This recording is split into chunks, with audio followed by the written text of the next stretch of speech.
अब जरा कुछ बात कर लेते हैं मुआशियात की। स्टेट बैंक ऑफ पाकिस्तान ने मुल्क में जो शरह सूद है वो बरकरार रखने का फैसला कर लिया है। Governor state bank Jamil Ahmed ने ऐलान किया है कि 2 माह तक शरह सूद 10.5% पर बरकरार रहेगी। महंगाई की शरह 7.4% पर बरकरार है।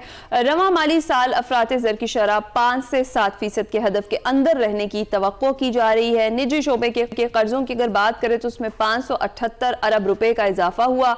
दिसंबर 2025 में करंट अकाउंट खसारा $244 मिलियन रहा। पहली छमाही में मजमूई खसारा $1.2 अरब रहा। दरामदात की बात करें तो दरामदात में इजाफे और बरामदात में कमी इसकी बड़ी वजह बनी। तरसीलात ज़र और ICT बरामदात ने खसारा काबू में रखा और दूसरी जानिब पाकिस्तान स्टॉक एक्सचेंज में जबरदस्त तेजी हमें दिखाई दे रही है। उसकी वजह क्या है, इस सारी सूरत हाल पर हमने बात करनी है और एक्सपेक्टेशन थी कि शायद ये शरह सूद सिंगल डिजिट में आ जाए, लेकिन इसे बरकरार रखा गया। इस पर हमने करनी है बात। हमें ज्वाइन कर चुके हैं डॉक्टर अयूब मेहर साहब, माहिर मौशूआत हैं। अस्सलाम वालेकुम डॉक्टर साहब, गुड मॉर्निंग, आप कैसे हैं? अल्हम्दुलिल्लाह। डॉक्टर साहब, शरह सूद बरकरार रखी गई है। कारोबारी शख्सियात ख्याल कर रही थी कि शायद सिंगल डिजिट में ये आ जाएगी, मगर बरकरार रखी गई है। क्या वजह आप समझते हैं? नहीं, सिंगल डिजिट में आने की कहीं से डिमांड जरूर हो रही थी, लेकिन एक्सपेक्टेशन, ये कहना सही नहीं कि एक्सपेक्टेशन सबकी तरफ से ये थी, मिक्स था। डिमांड जरूर थी कि इसको सिंगल डिजिट में, बल्कि डिमांड तो ये थी कि 7% तक भी ले आए, जो जाहिर है इमीडिएटली पॉसिबल नहीं था कि अगला हफ्ता ऐसा कर दिया जाए। और स्टेट बैंक ने जो पॉलिसी स्टेटमेंट इशू की है उसमें जो 4 रीजन आइडेंटिफाई किए हैं जिसकी वजह से इसको फिलहाल कम नहीं किया जा सकता। पहला जो उन्होंने कहा है, जिस पर जोर दिया है, वो है कि इन्फ्लेशन जो है वो CPI की बेस पर तो कंट्रोल में है, 5 to 7% के दरमियान रहेगा, लेकिन जो कोर इन्फ्लेशन है वो अभी 7.4 हो चुका है, जो कि एक्सपेक्टेड था कि 5% रहना चाहिए था, लेकिन वो एक्सपेक्टेशन से क्रॉस कर गया। ये मेन रीजन बताई है। लेकिन इसमें जहां तक कोर इन्फ्लेशन को रेफर करना है, मॉनेटरी पॉलिसी का उससे कोई डायरेक्ट ताल्लुक नहीं होता। CPI की बात होती तो उससे ताल्लुक होता। अच्छा। कोर इन्फ्लेशन ज्यादातर जो है वो गवर्नमेंट की जो प्राइस की पॉलिसी होती है, जिसमें एनर्जी गैस प्राइस या GST रिलेटेड है, या कोर इन्फ्लेशन में वो मेजर आइटम वो आते हैं 10-12 आइटम्स जो रोजमर्रा की जरूरियात जिंदगी से जिनका ताल्लुक बिल्कुल। होता है। तो डॉक्टर साहब, ये जरा समझाइएगा, ये किस तरह से आप जज करते हैं? 7.4 का क्या मतलब है, हमारे नाज़रीन को बताइएगा, क्योंकि कुछ लोग ये समझते हैं कि जब से हुकूमत संभाली है तब से 7.4 जो है इन्फ्लेशन जो है बरकरार रह रही है। इसके अंदर सालाना जो ग्रोथ है या कमी है उसको कंसीडर नहीं किया जाता है। नहीं, उसको सालाना किया जाता है, लेकिन अगर दिसंबर में किया जाएगा तो गुज़िश्ता दिसंबर से इस दिसंबर तक होगा। जी, यही अगर जनवरी में करेंगे तो गुज़िश्ता जनवरी से इस जनवरी तक होगा। तो इस तरह ये एनुअलाइज तो कर देते हैं। लेकिन इसमें जो समझने की बात यह है आम लोगों के लिए, वो ये कि देखिए, जब स्टेट बैंक या कोई भी अदारा बताता है तो कम से कम 2 तरह के इन्फ्लेशन की बात करते हैं। एक CPI है जिसमें कोई 450 के करीब अशिया हैं जो रोजमर्रा इस्तेमाल किए, 450 के करीब चीजें हैं, उनकी प्राइस में अगर ग्रोथ होती है तो वो हम CPI इन्फ्लेशन कहते हैं। जो कोर इन्फ्लेशन जो 7.5 अभी स्टेट बैंक ने बताया है, ये वो 12 आइटम है जो आम तौर पे खाने पीने की अशिया हैं, एनर्जी है, जो रोजमर्रा की जिंदगी में आम लोगों के इस्तेमाल की चीजें होती हैं, उसमें इजाफा हुआ है 7.4 का, वो जो आम लोगों की चीजें हैं। तो ये रीजन है कि स्टेट बैंक कह रहा है उसको कंट्रोल करेंगे, लेकिन मेरा अपना ख्याल ये है कि CPI को तो मॉनेटरी पॉलिसी कंट्रोल कर सकती थी, जो मिडिल क्लास के इस्तेमाल की अशिया हैं ज्यादातर, पर महंगाई बढ़ेगी तो उसको आप खरीदना छोड़ सकते हैं। लेकिन ये जो 10-12 आइटम है, इसको डायरेक्टली मॉनेटरी पॉलिसी से कंट्रोल नहीं किया जा सकता। ठीक है। दूसरा, आपने अभी एक चीज इंडिकेटर की 578 बिलियन का फिगर मेंशन किया है प्राइवेट सेक्टर के, ये इसकी तरफ मैं थोड़ा सा बात करना चाहूंगा, इसको डिस्कस करना चाहूंगा कि गुज़िश्ता साल एक्सपेंशन आई थी, उससे पहले जो 2024 का फिस्कल ईयर था उस पे तो बहुत बुरी हालात थे, और 350 बिलियन के करीब प्राइवेट सेक्टर को लैंडिंग की गई थी। गुज़िश्ता साल का जो था फिस्कल ईयर, उसमें 1.5 ट्रिलियन का जंप आया था, प्राइवेट सेक्टर ने बोरोइंग की थी। उससे लगता था कि बिजनेस के हालात बेहतर होना शुरू हो गए हैं, इंडस्ट्रियलाइजेशन होगी।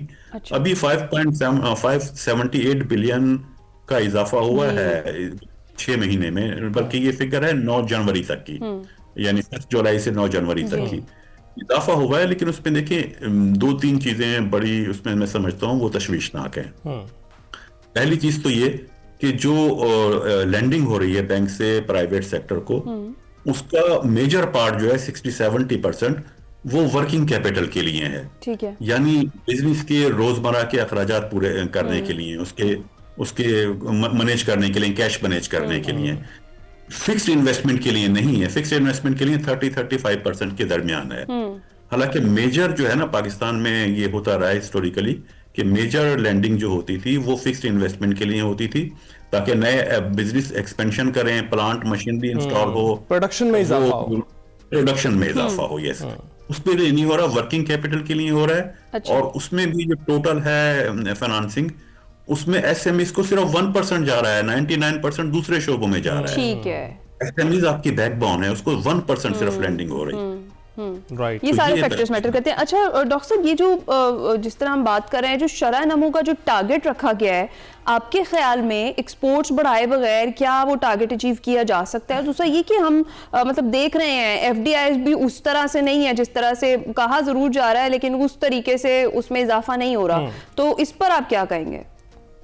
नहीं, इसमें एफडीआई में तो इजाफे की बात ही नहीं। एफडीआई के हालात तो काफी तशवीशनाक हैं और इस पर गवर्नमेंट भी कंसर्न शो कर चुकी है। एसआईएफसी की तरफ से भी इस पर बहुत मर्तबा कंसर्न शो किया गया है। उसमें तो हमें मैं कहता हूँ वार फुटिंग बेस पर उस पर तो काम करना होगा। एफडीआई की रिक्वायरमेंट है। दूसरी चीज ये कि एक्सपोर्ट्स को, इस पे कोई दो राय हो ही नहीं सकती, एक्सपोर्ट को तो एनहांस करना पड़ेगा। खुद गवर्नमेंट कहती रही है लेकिन वो हो नहीं पा रही। ये दोनों चीजें लिंक करती हैं। एफडीआई आएगी तो उससे प्रोडक्शन बढ़ेगी, इन्वेस्टमेंट जब होगी तो प्रोडक्शन कैपेसिटी बढ़ेगी और एक्सपोर्ट भी बढ़ेंगी। एक्सपोर्ट ओरिएंटेड आपकी प्रोडक्शन बढ़ सकती है, तो एक्सपोर्ट उसकी वजह से बढ़ेगी। और इसके बगैर टारगेट ही हमारा बहुत कम है। टारगेट हमारा रिक्वायर्ड तो 5 से 7 के दरमियान होना चाहिए, लेकिन जब हम कहते हैं कि टारगेट हमने 3.7 या 3.6 रखा है, वो टारगेट ही बहुत कम है। और वो शायद अचीव हो भी जाए क्योंकि लार्ज स्केल मैन्युफैक्चरिंग में ग्रोथ अच्छी आई है, एग्रीकल्चर पे भी मुनासिब कंडीशन है। तो लेकिन 3.7 का अचीव करना कोई बहुत बड़ा कारनामा नहीं होगा। बिल्कुल। तो ये जो पाकिस्तान स्टॉक मार्केट पर रिकॉर्ड बन रहे हैं, इसके बारे में आपका क्या कहना है?